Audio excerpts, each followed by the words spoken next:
Hello everyone. Welcome to my channel. Please subscribe and keep watching more details.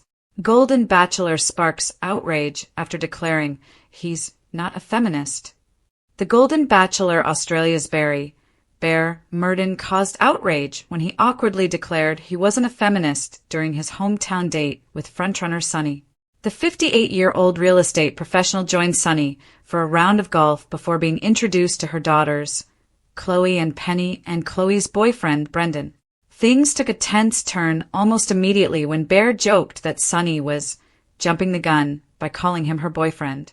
And when the girls cheekily asked how many girlfriends he had on the show, Bear quipped that Sunny was simply the one for today, a remark that instantly raised eyebrows around the dinner table. Earlier in the day, Sunny, a confident CEO, had admitted that she'd fallen for Bear. But her daughters were determined to make sure the man who'd captured their mum's heart wasn't going to break it.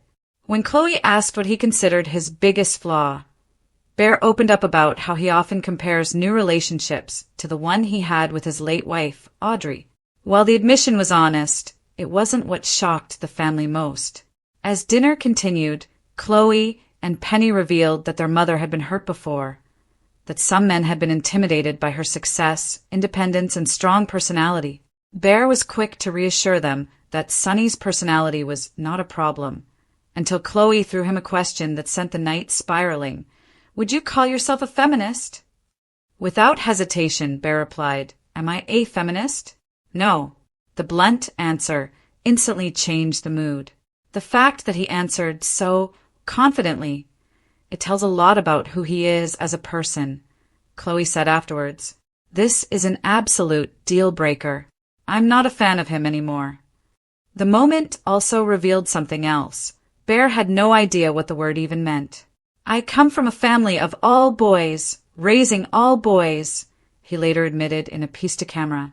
"So I have no idea what being a feminist means." After Chloe explained that feminism simply meant believing that men and women are equal, Bear quickly changed his tune. "Oh, well then yes," he said. "I 100% believe in equal opportunity." His clarification appeared to calm tensions, and Sunny's daughters gave the couple their cautious blessing, though Chloe still wasn't entirely convinced. "I think maybe it's a generational thing," she said. "But if Mum's happy, then I'll support it." For her part, Sunny brushed off the drama, saying she wasn't worried about Bear's comparisons to his late wife or his initial comments. "When you reach my age, you want to get it right," she told her daughters. "I thought I'd never feel love again, and I'm so glad that I still do." Despite the hiccup, the pair left the hometown date stronger than ever, but viewers are already speculating whether Bear's blunder could come back to haunt him in the final rose ceremony.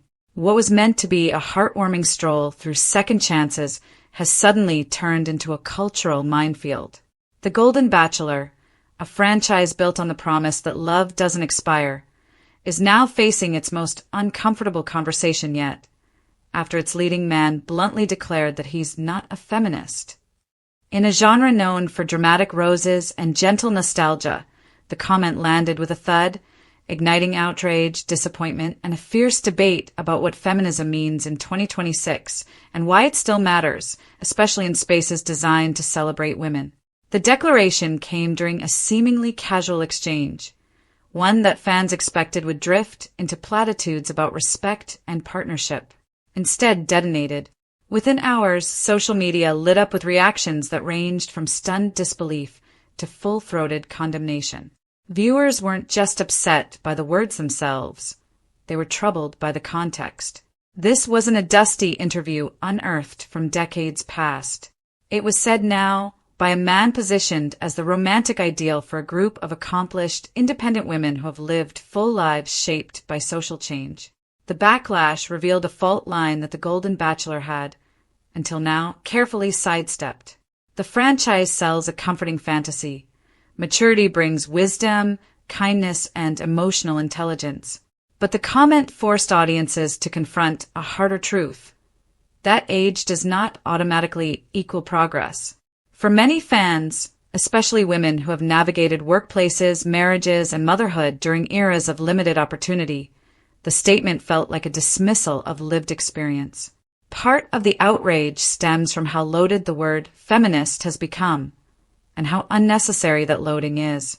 For a large portion of viewers, feminism isn't a radical ideology.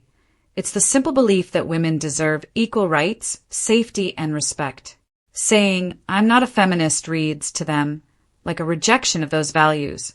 Even if the speaker insists otherwise, intense struggles to survive impact. In a franchise centered on women seeking love, the optics were brutal.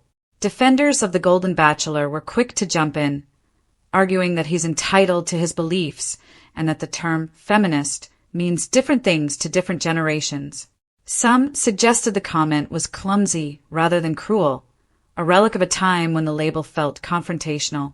But that defense only fueled the fire. Critics countered that this season's very existence is proof of progress, that these women are not props in a gentleman's twilight romance, but fully realized individuals who expect partners to meet them as equals. What made the moment especially jarring was the show's careful branding. The Golden Bachelor has leaned heavily into warmth and reverence, spotlighting women who are confident, funny, and emotionally articulate. These aren't contestants angling for influencer deals. They're grandmothers, entrepreneurs, widows, and divorcees with stories etched by decades. To hear the lead reject feminism felt, to many, like a tonal betrayal, an abrupt reminder that charm can coexist with outdated views. Producers now face a tricky calculus.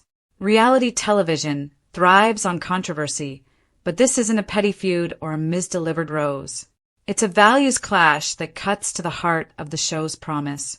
Can a franchise that markets itself as progressive and inclusive gloss over a comment that alienates a significant portion of its audience? Silence risks appearing complicit. Confrontation risks unraveling the fairy tale. Meanwhile, the women on the show have been placed in an impossible position. Any response they offer will be scrutinized through a magnifying glass. If they challenge the statement, they risk being labeled difficult or political. If they downplay it, viewers may accuse them of capitulation. The burden, once again, shifts onto women to explain why equality matters, while the man at the center continues his journey relatively unscathed. The outrage also exposes a broader tension in dating culture. Many women, especially those over 50, have spent years negotiating compromises in relationships shaped by traditional gender roles. They've shouldered emotional labor, managed households, and often subordinated careers. For them, feminism isn't theoretical, it's personal.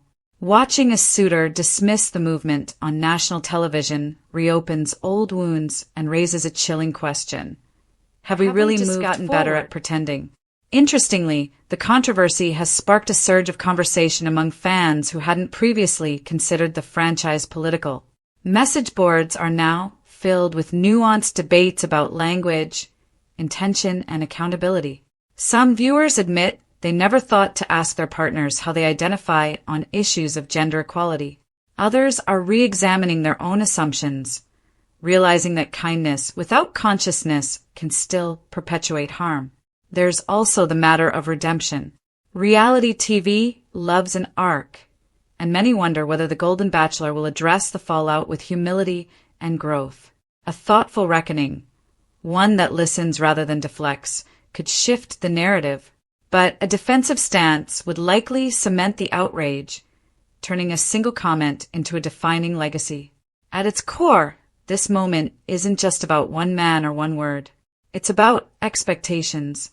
Viewers tuned in hoping to see love stories that honor the complexity of aging and the progress hard-won by the women featured. The declaration pierced that hope, reminding audiences that romance doesn't exist in a vacuum.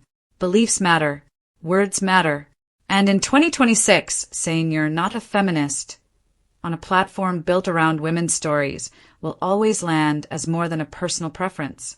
Whether the Golden Bachelor can recover remains to be seen. But the outrage has already accomplished something meaningful. It forced a glossy, escapist franchise to reckon with reality.